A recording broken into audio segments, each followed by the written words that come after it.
Hello everyone, I'm Christine Bicola and I'm one of the reporters from Group 2. My assigned topic is the pantheons of Greek mythology and its counterparts in Roman mythology. First of all, let's define the word pantheon. According to Google, a pantheon is a particular set of all gods of any individual polytheistic religion, mythology, or tradition. Now, let's proceed to the pantheons in Greek mythology. Just a side note that Roman and Greek mythology goes hand in hand. So the gods and goddesses in Greek mythology have a counterpart in Roman mythology. With this being said, I'm going to tackle these two topics at the same time. However, while Roman gods and Greek gods share the same powers and responsibilities, they still have many differences. As you can see in this table, these are the differences between Roman and Greek mythology. Greek mythology is written earlier than Roman mythology by over 1,000 years. In Greek mythology, gods have a heavy emphasis on their physical appearance, while in Roman mythology, they emphasize the characteristics of these gods and goddesses. The names of Greek gods and goddesses were decided based on their traits, while the names of Roman gods and goddesses were named after objects. Greek mythology emphasized the importance of the good deeds of mortals, while on the other hand, Roman mythology did not put emphasis on the work of mortals because they believed in an afterlife. And lastly, the Greek culture viewed deities as unattainable, while the Roman believed that mortals should try to aspire to be like the gods they worshipped. Okay, now that we already discussed the difference between the two mythologies, the Roman and the Greek, let's proceed to their gods and goddesses. First, we have the Titans. The Titans refer to any of the children of Uranus and Gaia and their descendants. They are a race of powerful elemental deities of great size that ruled during the legendary Golden Age in Greek mythology.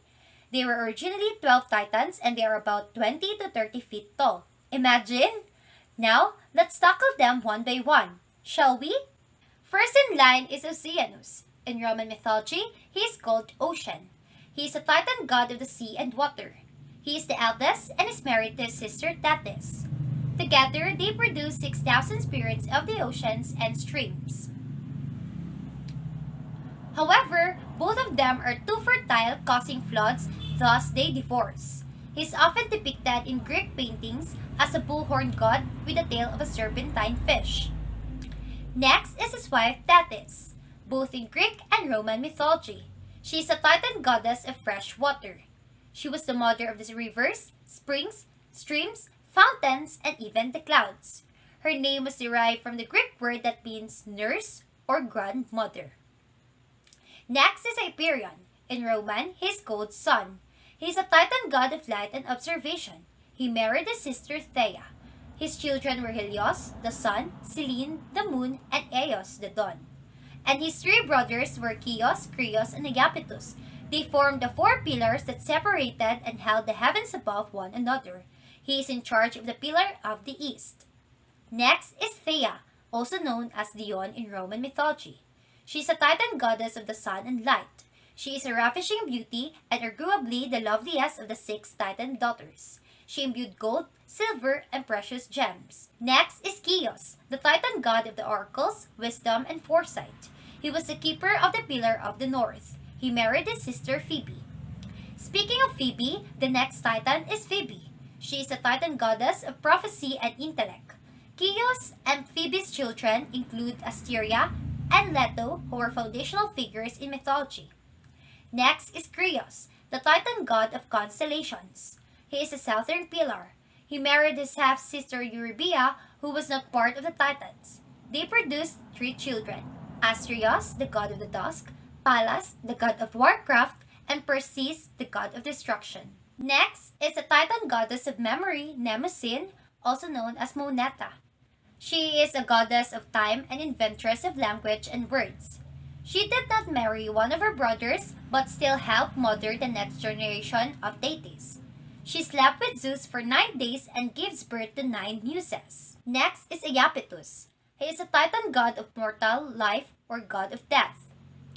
His name can be translated as piercing with a spear. He married one of his nieces, Clymene, and they produced 4 sons named Atlas, Prometheus, and Menetius. He is a pillar of the west, a position later held by his son Atlas.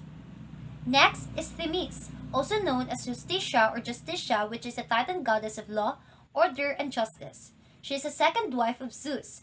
She created divine laws that even superseded the authority of the gods themselves.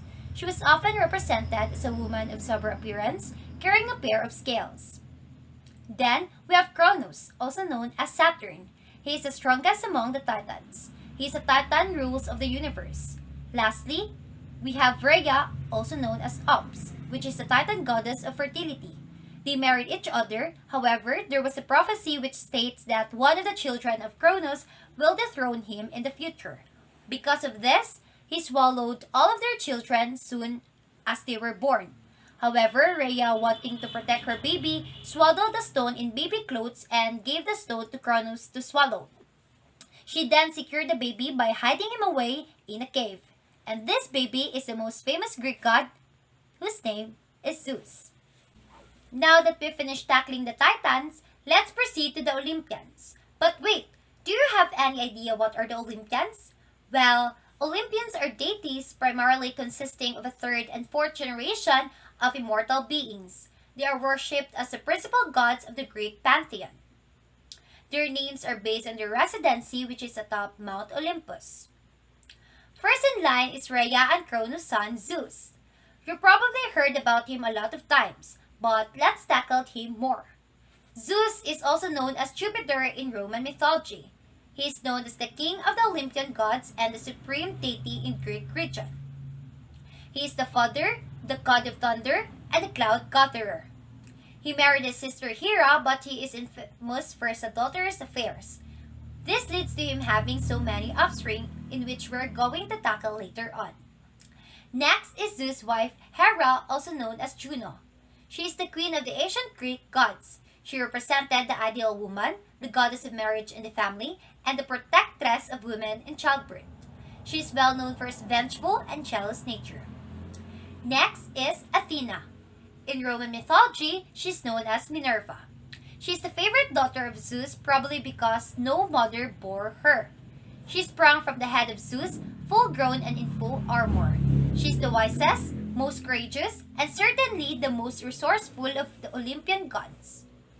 All Greek heroes ask her for help and advice. Then we have Apollo. He is the twin brother of Artemis. He is associated with the bow, music, and divination. He is the epitome of youth and beauty, source of life and healing, patron of the arts, and as bright and powerful as the sun itself. He is the god of light as well, and the god of truth. No false word ever falls from his lips. He is the most loved of all the gods. Next is Poseidon, another famous god also known as Neptune. He is the Greek god of sea and rivers, creator of storms and floods, and the bringer of earthquakes and destruction. Because of this, he is considered the most disruptive of all the ancient gods. He is the brother of Hades and Zeus, with him being only the second in eminence and Zeus being the first. Next is Ares, also known as Mars, the Greek god of war. He is the most unpopular of all the Olympian gods because of his quick temper, aggressiveness, and an unquenchable thirst for conflict. Some of the dramas he created is seducing Aphrodite, fighting with Hercules, and killing Poseidon's son Halirrhothios, anchoring him. Next is Apollo's twin sister Artemis, also known as Diana. She is the Greek goddess of hunting, wild nature, and chastity. She was a patron of girls and young women and protectress during childbirth. But on the other hand, she is also well known as fierce and revengeful. When women died a swift and painless death, they were held to have been slain by her silver arrows. In her is shown most vividly the uncertainty between good and evil, which is apparent in every one of the deities. Then we have Demeter, also known as Ceres, is one of the eldest gods. She guaranteed the fertility of the earth and protected both farming and vegetation. Next is Aphrodite, also known as Venus. She is the goddess of love, beauty, desire, and all aspects of sexuality. She is married to Hephaestus, but just like Zeus, she had affairs. Ironically, she had affairs with all the Olympians, most famously with Ares, but except for Hades and Zeus. She also had famous romances with two mortals, Anchises and Adonis. Next, we have Dionysus, also known as Bacchus. He is the Greek god of wine, merriment, and theater. He is the most colorful of all the Olympian gods. He had a dual nature. On one hand, he brought joy and divine ecstasy, and on the other, he would bring brutal and blinding rage, thus reflecting the dual nature of wine. Hera arranged for the Titans to kill him. The Titans ripped him to pieces, however, Rhea brought him back to life. He was the only god with a mortal parent, with Semele being his mother and Zeus his father. Next, we have Hermes, also known as Mercury in Roman mythology. He was the Greek god of trade, wealth, luck, fertility, animal husbandry, sleep, language, thieves, and travel. He was one of the cleverest and most mischievous of the Olympian gods. A precocious newborn, he invented the lyre and stole Apollo's castle on the very first day of his life. He's the only Olympian who is capable of crossing the border between the living and the dead. He never married but had relatively few famous consorts and children.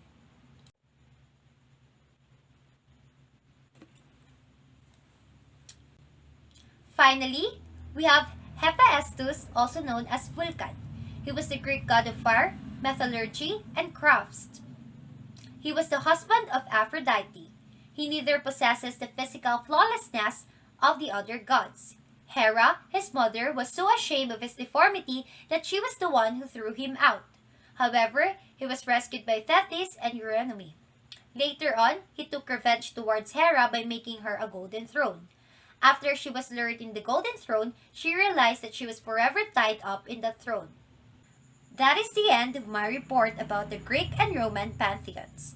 Now let's move on to Miss Nina Fatima Urit and her report about Zeus' wives and children, to be followed by Norse gods and goddesses.